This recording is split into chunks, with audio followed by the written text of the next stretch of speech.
Shalom, bien-aimés dans le Seigneur, que la grâce de l'Éternel soit votre partage dans le nom de Jésus. Aujourd'hui, j'aimerais parler sur le thème du bon exemple. Dans le corps de Christ, ayons un bon exemple. Surtout, j'aimerais parler sur les leaders dans le corps de Christ, dans le christianisme.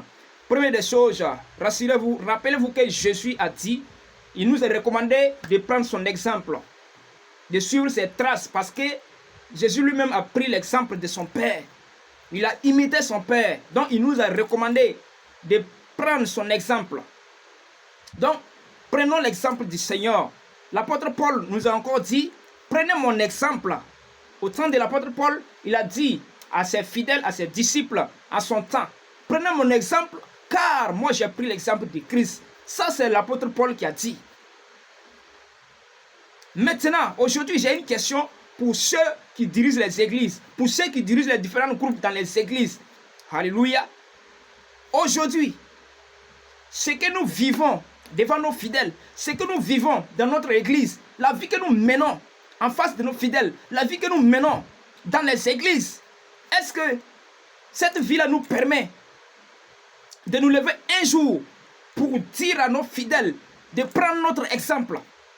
Est-ce que la vie que nous menons nous permet de se lever un jour à l'église, au temple, pour dire aux fidèles de prendre notre exemple? Si ce n'est pas le cas, ce n'est pas du tout bon.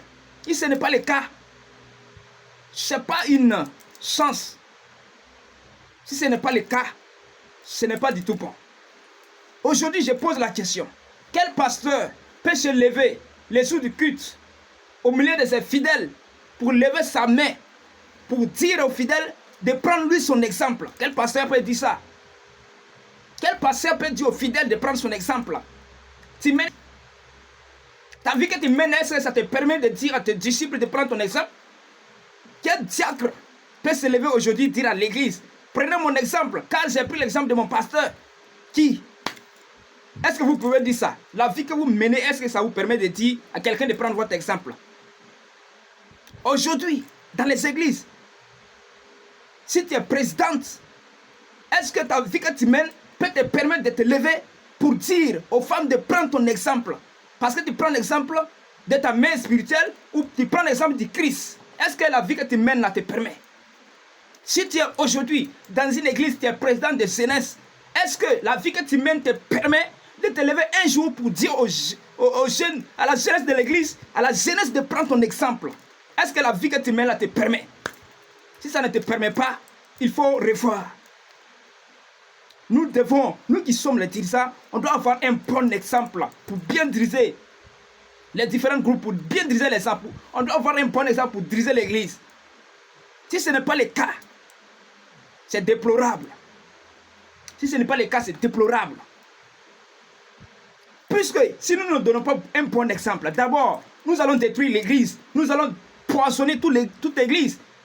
Si nous n'avons pas un bon exemple, nous allons poissonner l'église. De deux, les païens qui doivent venir se convertir là, si nous n'avons pas une bonne vie, une vie d'exemple, notre vie ne pourra pas attirer un païen. Notre vie ne va pas donner l'envie à des païens de se convertir. Ayons le bon exemple. Si nous n'avons pas un bon exemple, c'est vraiment déplorable. C'est pourquoi à l'église, on doit avoir un bon exemple. Si nous n'avons pas un bon exemple, nous allons nous lever pendant l'enseignement, pendant la prédication, pour ouvrir la Bible et dire aux fidèles, en tout cas, suivez la Bible, hein, mais ma vie là, ne suivez pas ma vie. Vous pouvez suivre la Bible, hein, c'est quand vous direz là, suivez ça, hein, mais ma vie là, ne prenez pas mes pas. Mais si c'est le cas, dépose la Bible et puis tu cèdes la place aux autres. Jésus dit, prenez mon exemple. L'apôtre Paul dit, prenez mon exemple, car j'ai imité le Seigneur, j'ai pris exemple du Seigneur Jésus-Christ.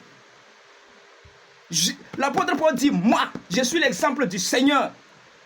Donc, prenez mon exemple. Jésus dit, prenez mon exemple, prenez mes pas, suivez mes traces, car j'ai pris l'exemple de mon Père. Mais aujourd'hui, qui?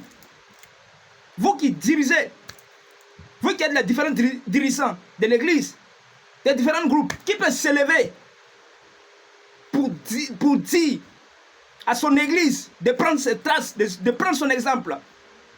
Qui? Vous menez quelle vie? La vie de haine, la vie de jalousie, la vie de division. Vous mentez devant vos fidèles. Vous vous divisez les uns les autres devant vos fidèles. Vous critiquez devant les fidèles. Vous faites de n'importe quoi devant les fidèles. Donc ça fait que vous poisonnez l'église. Vous poisonnez les fidèles. Vous poisonnez les chrétiens par votre haine, par votre politique, par votre mensonge, par votre hypocrisie. Par votre séduction, par votre doctrine de démons, vous détruisez l'église, vous empoisonnez l'église. Voilà. Maintenant que l'église est empoisonnée, les fidèles deviennent des rebelles, des buveurs de l'alcool, ils deviennent des menteurs, des voleurs, des drogués. Maintenant vous êtes là, que c'est le diable, vous accusez le diable. Votre vie là, c'est votre vie qui empoisonne l'église, c'est votre vie qui empoisonne les différents groupes que vous dirigez, c'est votre vie. Si vous avez un bon exemple, regarde, si vous vivez dans l'amour, les fidèles vont vivre dans l'amour. Si vous vivez dans les mensonges, dans la haine, sache que les fidèles vont vivre dans la haine. Parce que ce que tu sèmes là, c'est ça. Ce que tu sèmes dans l'église là, ça qui va pousser. C'est la vie que vous menez là, qui va pousser dans l'église. C'est la vie que vous menez que les fidèles vont suivre. Donc, si tu veux un changement dans l'église, d'abord, il faut d'abord changer. Les groupes que tu diriges là, toi d'abord les dirigeants là, change ta vie. Si tu veux que les fidèles soient des fidèles qui vont être véridiques, soient véridiques. C'est que tu veux qu'ils soient là. Toi d'abord, il faut être dans les cas. Pour cela, ça serait facile. Que Dieu vous bénisse. C'était le message. C'était le message du jour. Soyez récemment bénis. C'est ta vie que les gens vont regarder. On ne va pas regarder hier. Toi qui es dirigeant là, si tu ne peux pas, laisse. Quelqu'un d'autre va monter. Si tu es le chauffeur, les passagers et les apprentis regardent les chauffeurs. Donc si les chauffeurs roulent mal, si tu roules mal, les passagers sont en danger. Si tu roules bien, les passagers sont en sécurité. Si la voiture tombe, les passagers vont tomber. Si vous arrivez, si tu roules bien, tu conduis la voiture bien, tu auras un bon nom. En tout cas, désormais, les mêmes passagers vont venir dans ta voiture. Mais si tu roules autrement, désormais ta voiture sera vide. Alléluia. Vous comprenez ce que je dis? Les bons exemples ou rien. Les bons exemples est demandé dans le corps de Christ. Surtout les dirigeants. Ayez un bon exemple. Ayez un bon exemple. Si vous n'avez pas un bon exemple, votre responsabilité là, c'est zéro. Votre responsabilité, votre titre, que non, c'est zéro devant le Seigneur. Vous comprenez? C'est zéro. Si vous ne menez pas une bonne vie, votre responsabilité c'est zéro. Soyez bénis.